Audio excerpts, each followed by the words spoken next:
Saludos cordiales al equipo organizador y demás participantes del primer Congreso Internacional de Filosofía, Gestión Pública y Educación, una alternativa transcompleja hacia un orden global. Soy la doctora Eucari Falcón y mi disertación es referente al liderazgo educativo desde una cosmovisión transcompleja.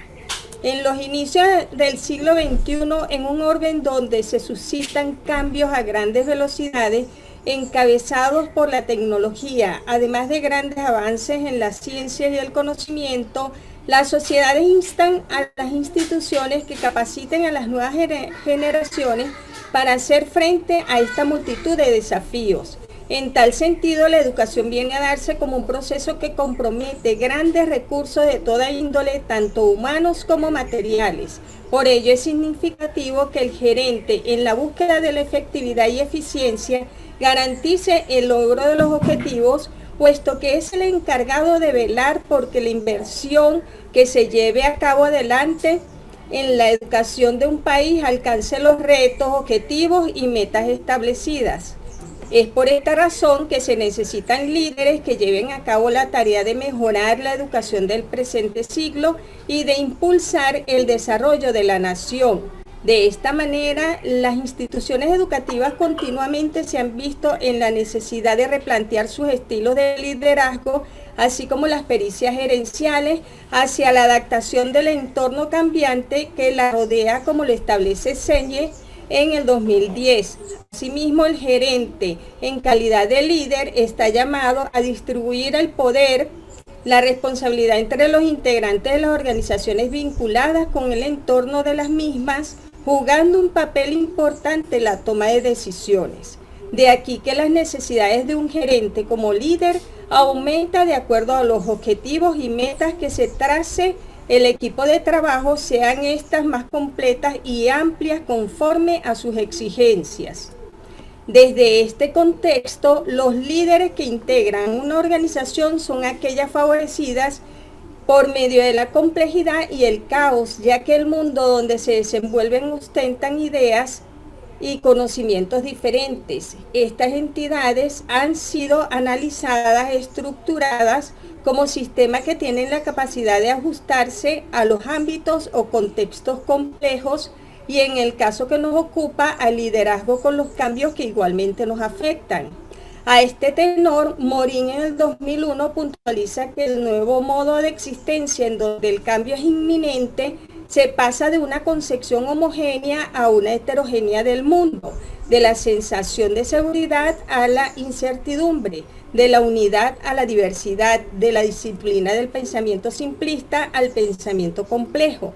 Entonces, desde el pensamiento complejo se discurre que la realidad es un sistema continuo de cambio y los compendios que lo forman interactúan facilitando un proceso que concibe nuevas estructuras. Bajo esta misma tónica, los postulados de Morin acerca de la complejidad llevan a los líderes a pensar en los procesos organizacionales. Por esta razón, es necesario, a la hora de la segmentación de la gestión del gerente, en este caso el ejercicio del liderazgo como acción multidimensional que debe integrar pensamientos, saberes, planes, estructuras, entrega, responsabilidad y consagración, es decir, una innovadora realidad del cosmos donde la complejidad marca el hilo conductor hacia la incertidumbre y el caminar en medio de constantes dificultades. Se debe agregar además a Cruz en el 2001 en referencia a la transdisciplinariedad como un acceso hacia la búsqueda del entretejer saberes, conservando una reciprocidad entre el conocimiento y la práctica, dado que ella genera la sensación de romper con las fronteras o límites en la conformación de sapiencias, dado acceso al saber multipolar, bifurcado, cruzado, esto a la vista de un saber desfragmentado frente a las diversas ciencias que facilitan visiones cerradas y fraccionadas en función de los problemas que analizan.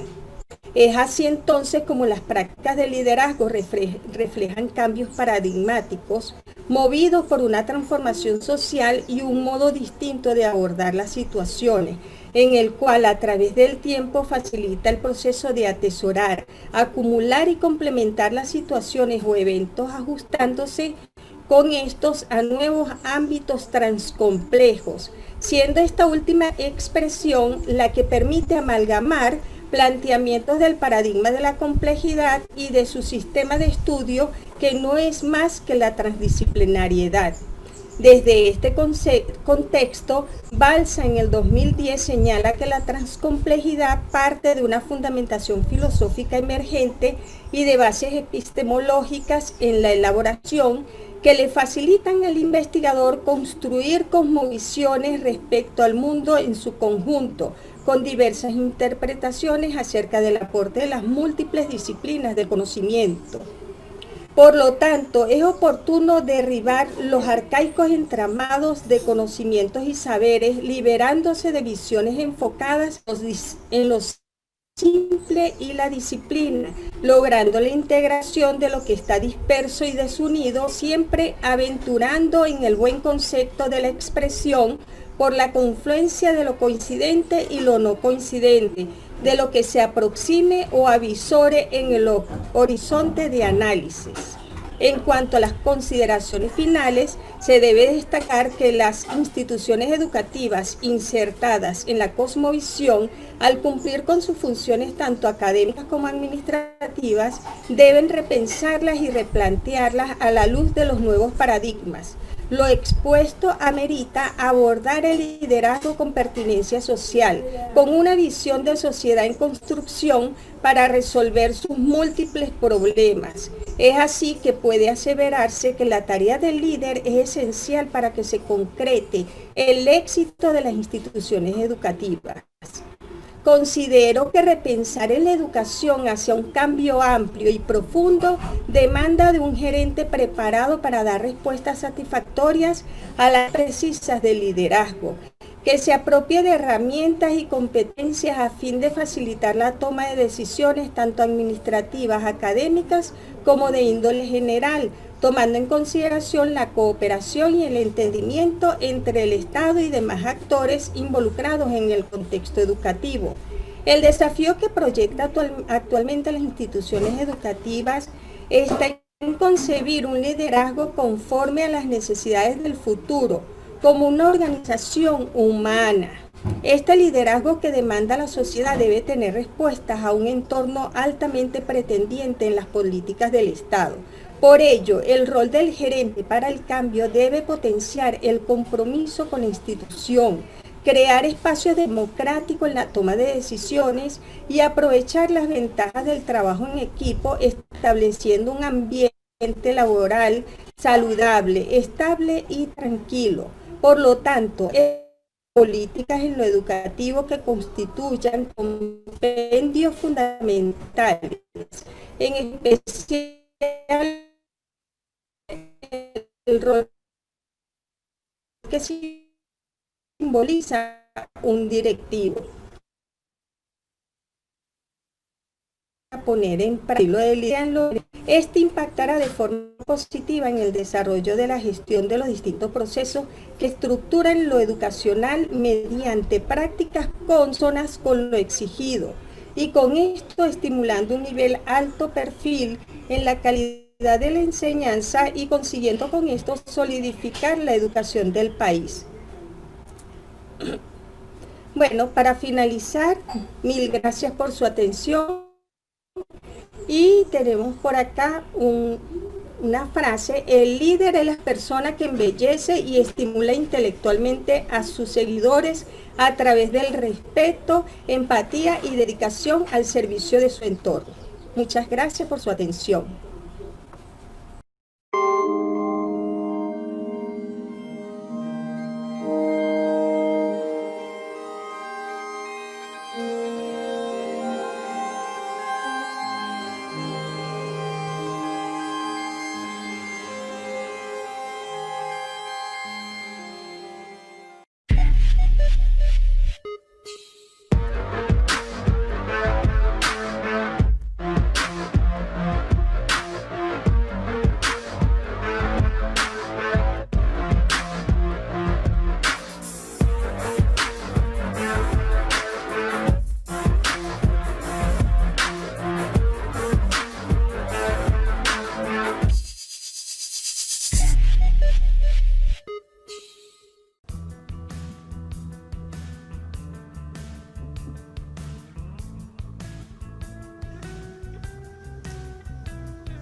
Saludos cordiales, les habla Jesús Morales, docente de la Universidad de los Andes del Departamento de Psicología y Orientación.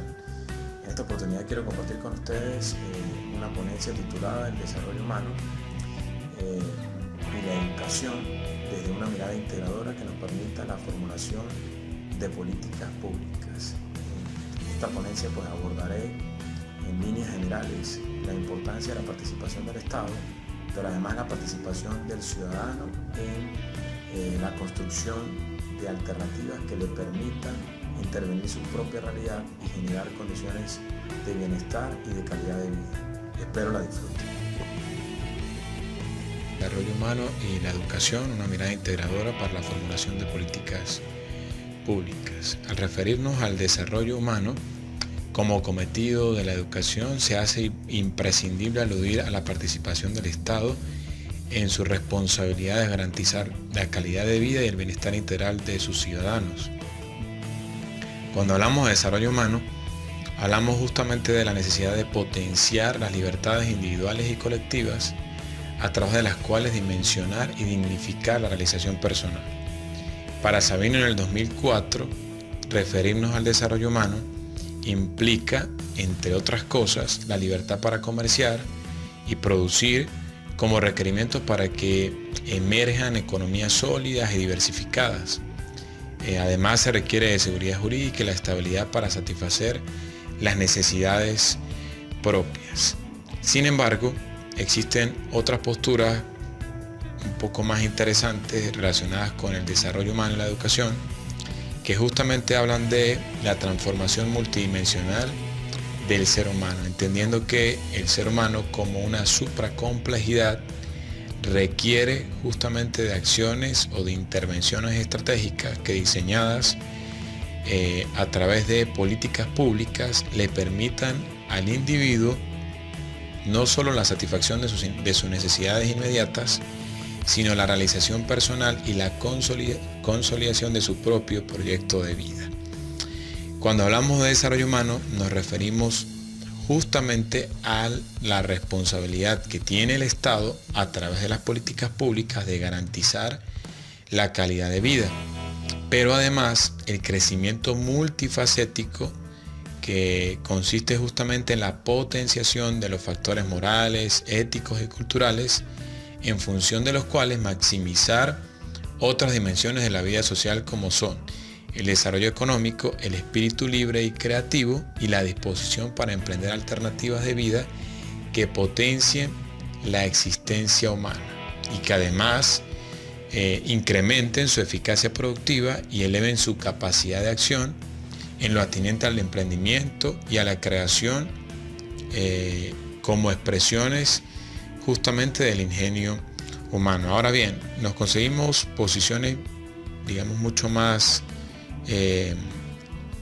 actualizadas, como la de Sen Amartya, quien propone como Premio Nobel de Economía que el desarrollo humano está soportado sobre la necesidad de que el individuo logre el cumplimiento de sus libertades, tanto individuales como colectivas. Cuando hablamos entonces de desarrollo humano, a la luz de Sen, nos damos cuenta que él se refiere justamente a que las políticas públicas no son más que acciones de intervención multidimensional que tratan justamente de atender de manera focalizada las libertades para que el ciudadano elija según sus propios intereses y preferencias, así como sus ocupaciones profesionales y el desenvolvimiento social, como elementos que le permitan no solo la satisfacción inmediata de sus necesidades básicas, sino la consolidación de su proyecto de vida personal, como elementos que, compartidos también por la psicología humanista, refieren justamente a la necesidad de la autorrealización como un cometido al que el ser humano en el siglo XXI debe acceder. Ahora bien, nos conseguimos propuestas interesantes como la de Pérez Escarín, quien en su texto Educar para Humanizar habla de que el desarrollo humano tiene que ver con el compromiso del Estado para generar las condiciones elementales o fundamentales para que el ciudadano logre su desarrollo humano integral. Ahora, él plantea justamente que para que ese desarrollo humano logre su cometido o logre materializarse, por decirlo de alguna manera, se tiene que valer de la educación como un medio para despertar al ser humano que todos llevamos dentro y al cual la educación debe transformar, ayudándole a construir una personalidad comprometida y encauzar justamente su vocación, de manera que defina cómo quiere vivir y el sentido de su vida. Conseguimos otras propuestas también sobre el desarrollo humano y nos referimos justamente a Freire, quien propone que las políticas públicas como instrumentos de transformación multidimensional deben lograr justamente la creación de un clima democrático que solo puede desarrollarse en función de la educación y que le permita de alguna manera al ser humano exteriorizar o desarrollar todas las virtudes humanas. Freire nos propone algunos elementos fundamentales de ese desarrollo y él dice que es necesario que el mismo Estado cree las condiciones democráticas para el libre acceso a una educación gratuita, rigurosa y seria que respete y estimule el ejercicio de la ciudadanía. Entonces, en esta postura vemos la necesidad de generar a través de políticas públicas la responsabilidad social para que el individuo se inserte en uso de sus competencias y sus habilidades en la realización de sus intereses no solo personales, sino intereses también colectivos. Este desarrollo humano habla justamente, o esta postura del desarrollo humano habla de la necesidad de potenciar el bienestar multidimensional. Y cuando nos referimos al bienestar multidimensional, nos referimos inmediatamente parafraseando a Morin, a la necesidad de formar las futuras generaciones para que enfrenten competitivamente los conflictos, sus limitaciones y las complejas situaciones de acceso a los medios necesarios para una educación de calidad.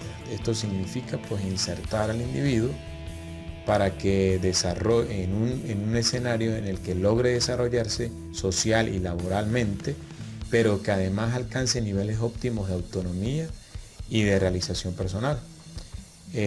Si hacemos una revisión desde la perspectiva jurídica, pues nos conseguimos con que los propósitos de la educación para el desarrollo humano deben justamente atender de manera integral las dimensiones que componen la supracomplejidad del ser humano.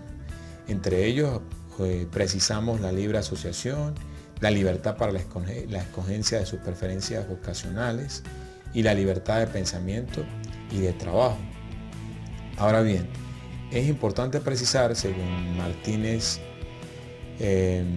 Miguelés, que la sociedad está inmersa en conflictos que necesitan ser resueltos y que ameritan justamente de que la educación como proceso de transformación le permita al individuo desarrollar actitudes sinérgicas que dispongan su capital humano para el abordaje de los conflictos emergentes y de esta manera pues desarrollar la construcción o la consolidación de oportunidades y de mayores niveles de acceso al desarrollo de la supracomplejidad humana. Cuando ubicamos planteamientos como los de Vizcarra en el 2009, nos damos cuenta que la transformación del individuo trasciende justamente de la mera satisfacción de necesidades económicas y tiene que ver con otros elementos como la libertad política, la garantía y el disfrute de una vida decente y la posibilidad de ser creativo y productivo, así como la satisfacción de necesidades básicas y las capacidades para lograr sus propios intereses y necesidades. Entonces nos damos cuenta que el desarrollo humano en el siglo XXI tiene que ver justamente con la necesidad de que el individuo se involucre en procesos de transformación que mejoren sus propias condiciones o las condiciones de vida, que lo conduzcan hacia formas de vida mucho más sustentables, que garanticen su calidad de vida, y que es justamente a través de la educación como se va a lograr que las personas alcancen niveles de libertad que garanticen también niveles de dignidad mucho más óptimos. Espero que esta ponencia haya servido de alguna manera para dar claridad sobre la importancia del desarrollo humano y la educación como elementos medulares que toda política pública debe emerger. Muchas gracias.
Saludos compañeros, soy Edgar Gómez, participante del postdoctorado de Filosofía e Investigación de la Universidad Nacional Experimental, contador público y doctor en gerencia.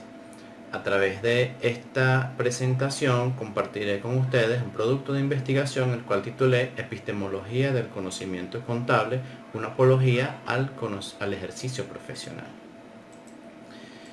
El recorrido histórico que ha sucedido a lo largo de la humanidad ha demostrado que el hombre es un ser crítico, que tiene necesidades de aprendizaje y que la evolución lo ha llevado a aplicar herramientas para su proceso de formación que mejoren la praxis investigativa y aplicar estos conocimientos en un área determinada. A través de la ciencia se adquieren herramientas que suministran apoyo para la formulación de y generación de ese conocimiento y su posterior aplicación en las áreas profesionales. Entonces, vemos cómo desde las antiguas civilizaciones se generaron actividades comerciales, intercambios de bienes a través de operaciones. Así fue como desde el feudalismo estos empresarios, estas actividades generaron que se registrara, que se formalizaran este comercio.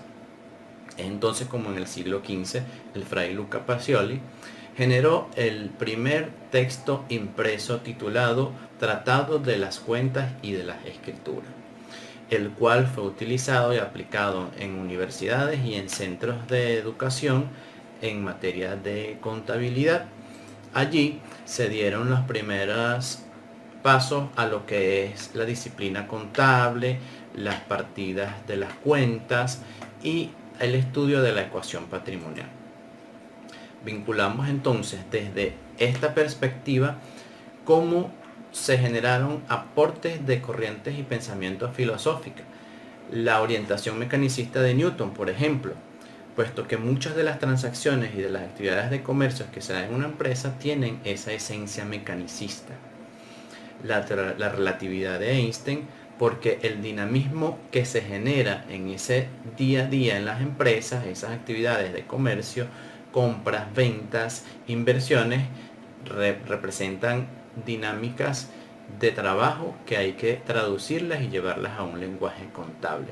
Y el positivismo de Augusto Comte, visto como una corriente de pensamiento del conocimiento científico que a través de métodos, procedimientos y normas genera gran aportes al área en distintas áreas del saber, por ejemplo en nuestro caso en la contabilidad. Posteriormente, el Renacimiento vino a imponer grandes avances e innovaciones. Fue una época de gran auge en el comercio, donde se generaron nuevas formas de producción industrial. Vemos cómo desde la óptica de René Descartes, la influencia cartesiana impacta la contabilidad con ese estudio de la mente y de la materia, y esa esencia de racionalismo de lo medible y lo cuantificable. También esto impregna un pensamiento mercantilista que va de la mano con la contabilidad. Tenemos así como también se genera la partida doble. La partida doble es un principio universal para el estudio de la contabilidad. Nació en esa época de cambios y que trata de perfeccionar las anotaciones de los asientos contables. En este caso también se evolucionó y se avanzó en la concepción de las cuentas contables, los inventarios y los libros de contabilidad. Seguimos así como el materialismo y el pragmatismo también proporcionaron suministros importantes a la práctica del conocimiento contable. El materialismo desde su visión del funcionamiento del mundo desde la idea de la materia, y el pragmatismo que establecía que las cosas tenían un valor en función a su utilidad. Desde esa óptica podemos vincular también la teoría del valor del trabajo de Carlos Marx. Esta teoría del valor establece que las cosas tienen un valor de uso dado a su utilidad, un valor de cambio traducido en dinero en función de intercambio de acciones o de cosas por dinero, y un valor de tiempo, es esa temporalidad en la que se materializan en este caso los hechos contables. Seguimos así, llegamos al positivismo. El positivismo desde la óptica de Comte se centraba en que buscaba como objetivo básico la reorganización de la sociedad y tiene un marcado interés en la objetividad, en la medición y en la cuantificación. Suministros muy importantes para la contabilidad, pues son un gran fundamento para el registro de las transacciones comerciales que se desarrollan en las empresas o en las entidades. Asimismo, el estructuralismo, desde la visión de Levi-Strauss, decía que el estructuralismo trascendió de lo literario hacia otras áreas del saber, como la filosofía, la economía, la epistemología, para dar soluciones a hechos sociales. Y otro francés, Althusser, decía que la sociedad está constituida por una superestructura cultural y que en esta interviene lo que es la educación, la política, la economía, entre otras, y que lo estructural obedece a normas y a leyes que le son propias a los grupos sociales. Esto lo podemos ver como los códigos de ética que existen, pues se fundamentan en normas y en convencionalismo que se nos aplican en la sociedad, y en los códigos de ética de las profesiones en las distintas áreas. La perspectiva kuhniana, vemos como la filosofía de la ciencia a través del paradigma, la filosofía y el conocimiento también impacta a la contabilidad, pues la contabilidad y el conocimiento contable es una disciplina científica que se apoya en normas, procedimientos y que son seguidos por una comunidad científica que cumplen sus practicantes, en este caso los agremiados.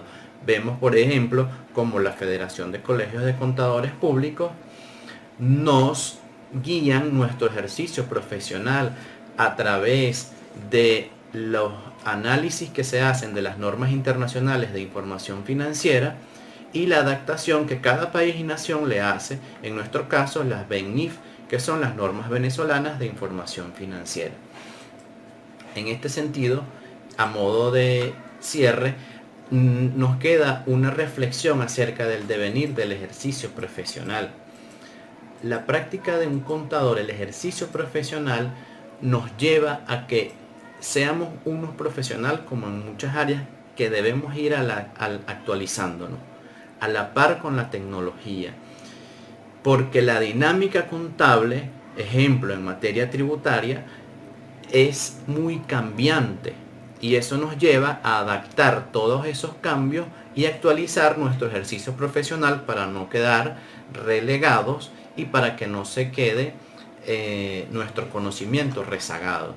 Entonces el contador debe asumir todas estas innovaciones, prepararse constantemente, como lo es la incorporación de elementos transdisciplinarios. Por ejemplo, el uso de los criptoactivos es una de las materias contables que nos llevaron a todas las federaciones y a cada profesional individualmente a adaptar y a ver cómo las distintas disciplinas que intervienen en este caso tuvieron que adaptarse para que el contador esté a la vanguardia de los conocimientos y ser un profesional que se apoya en la tecnología. Muchas gracias por todo. Esta ha sido mi presentación.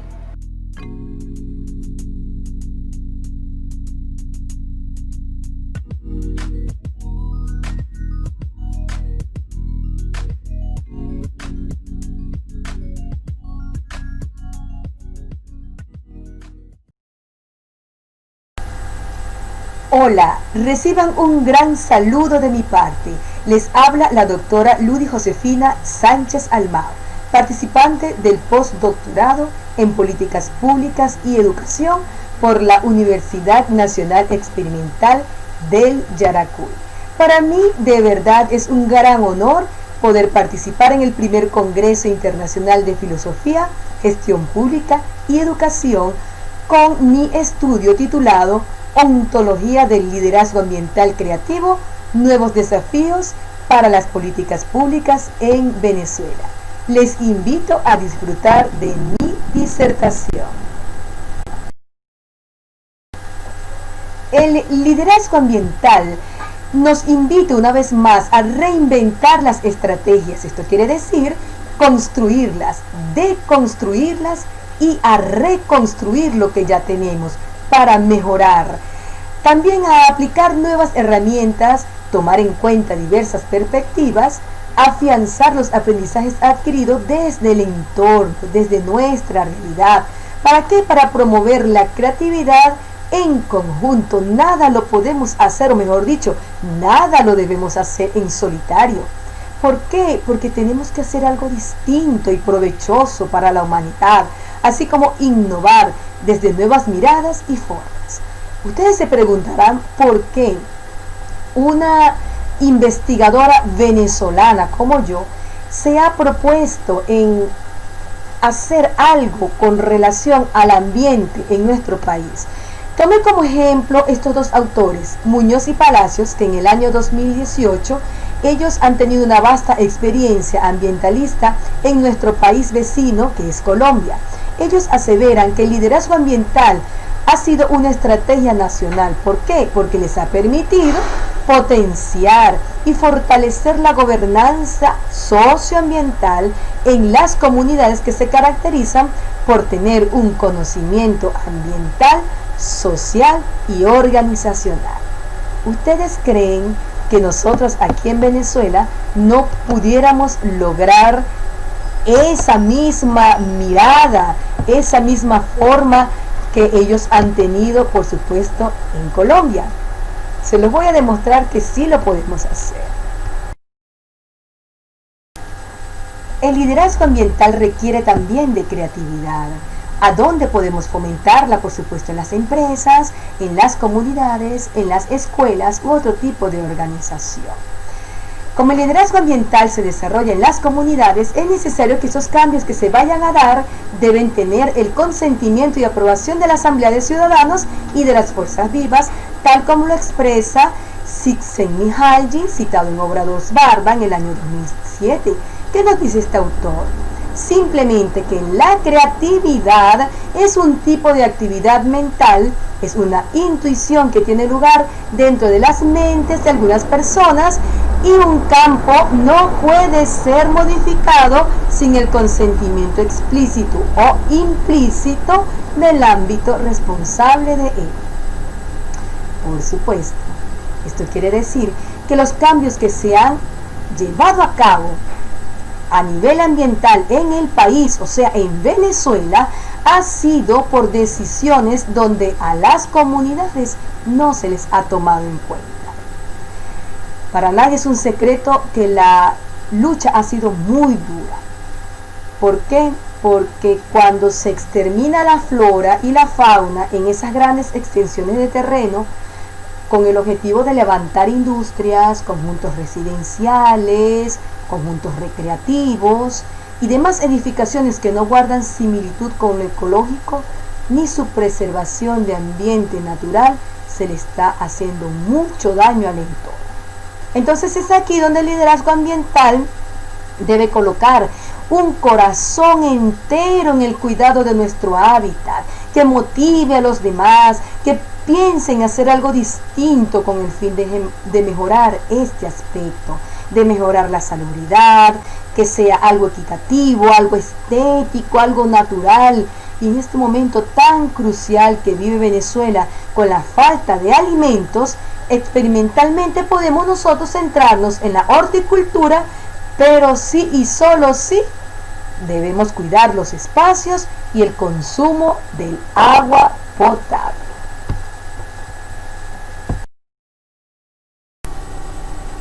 Por supuesto, todo trabajo de investigación requiere de un fundamento. Aquí les voy a presentar nada más y nada menos en esta matriz a la cual he denominado Ontología del Liderazgo Ambiental a la flor de Venezuela, nuestro ícono patrimonial del Estado Lara. Quiero partir de la Constitución de la República Bolivariana de Venezuela, que nos recuerda que debemos ser personas participativas y protagónicas en todo proceso social. Por ende, el líder ambiental debe ser una persona comprometida, que gestione, que diligencie, que guíe a los demás, una persona que dialogue, que sea conversadora, que investigue, que sea emprendedora hacia la transformación social. Una persona que esté fundamentada en lo ético, con una sensibilidad social que construya el conocimiento científico desde lo más profundo de su ser y que tome herramientas pedagógicas y didácticas para llevar el mensaje a la comunidad, con una conciencia ecológica centrada en el cuidado, en la preservación, que sea inventora, que reinvente, que construya, que reconstruya y deconstruya. También debe ser una persona proactiva, audaz, agitadora, planificadora, que fije metas, que luche por el bien común.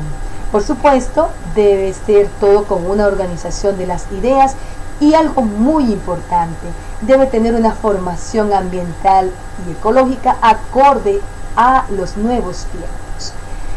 No me queda más que finalizar mi disertación con un pensamiento de Tovar y Gálvez que dice de la siguiente manera: el proceso de liderazgo ambiental se construye en comunidad y para la comunidad.